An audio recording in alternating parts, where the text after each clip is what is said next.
Akulah raja kalian. Sunda Empire memiliki sebuah sistem di antara sistem-sistem atau raja-raja sistem yang ada di bumi sekarang.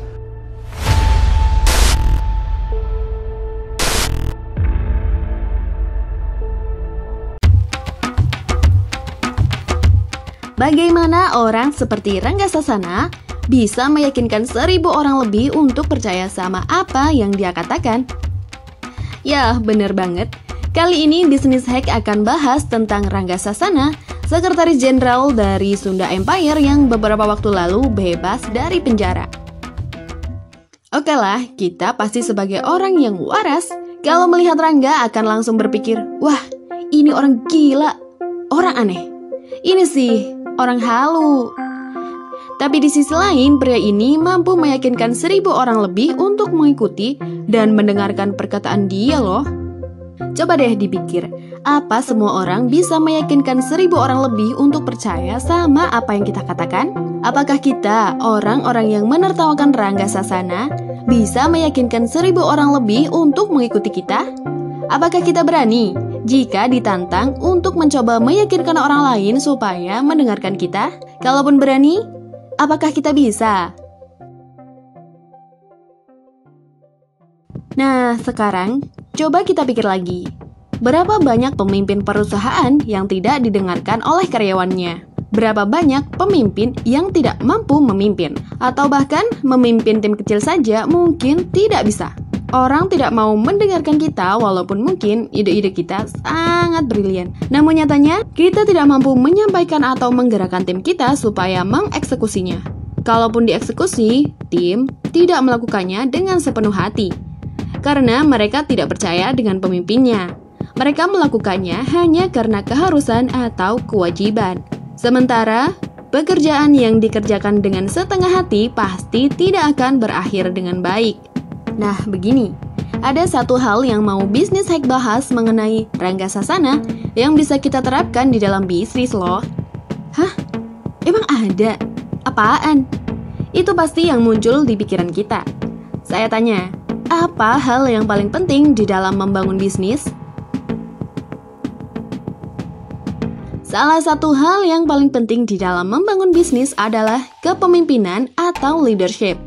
Ya, pemimpin adalah hal yang sangat krusial di dalam suatu organisasi ataupun bisnis.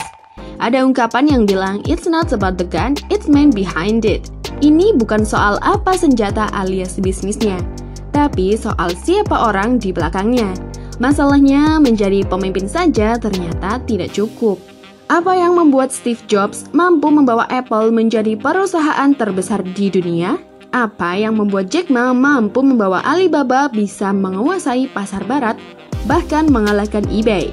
Apa yang membuat Gandhi bisa membuat perubahan besar di India? Di Indonesia sendiri, kita memiliki Bung Karno yang mampu mengguncang dunia di era kepemimpinannya. Nah, apa sih yang membuat orang-orang ini berbeda? Jawabannya, karisma. Berapa banyak sih orang yang cerdas, berpendidikan tinggi, bisa banyak hal namun tidak bisa memimpin orang karena tidak memiliki karisma? Karismalah yang membuat seseorang bisa memimpin ribuan orang mencapai sesuatu yang besar. Namun sebenarnya, apa sih karisma itu? Berikut kata Simon Sinek tentang apa itu karisma. But the one thing they all have in common, whether you're extroverted or introverted, is undying belief in your cause, right? And the charisma is not how much energy you have. The charisma is how much you're willing to devote to that. And if it's all of it, you have charisma, you have leadership capacity. Untuk bisa menjadi pemimpin, seseorang harus mempunyai keyakinan yang kuat akan tujuan yang ingin ia capai. Jika seorang pemimpin memiliki keyakinan yang kuat, orang lain akan bisa melihat dan merasakannya juga. Itulah hal yang dimiliki Steve Jobs, Jack Ma, Mahatma Gandhi, Soekarno, dan pemimpin-pemimpin hebat lainnya. Kemampuan untuk menyampaikan apa yang mereka pikirkan akan dibawa kemana organisasi ini. Semua itu akan terpancar dari dalam diri seorang pemimpin yang hebat. Hal inilah yang bisa menyatukan orang untuk mau bersama-sama membangun hal-hal besar yang diimpikan. Karena karisma inilah yang membuat Steve Jobs berhasil meyakinkan John Sculley menanggalkan kepemimpinannya sebagai CEO Pepsi untuk bekerja di Apple. Ini juga yang membuat Jack Ma bisa meyakinkan Masayoshi Son memberi investasi 20 juta dolar di Alibaba. Karisma lah yang membuat Gandhi dan Soekarno bisa menjadi pemimpin legendaris yang akan selalu dikenang sepanjang masa. Mereka benar-benar percaya dengan apa yang mereka katakan, dan karena itu bisa sampai ke hati orang lain.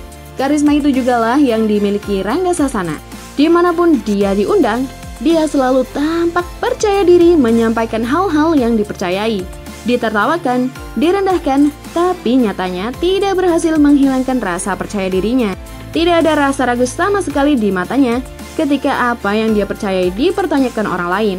Walaupun semua yang dia katakan itu memang delusional, namun kita bisa menyontoh keyakinan teguhnya akan apa yang dia percayai. Tujuan besar dia yang akhirnya membuat ribuan orang bisa mempercayai bahkan mengikutinya.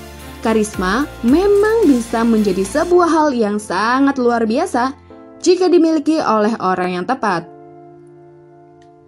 Kepemimpinan dengan karisma. So, yuk belajar jadi pemimpin yang berkarisma.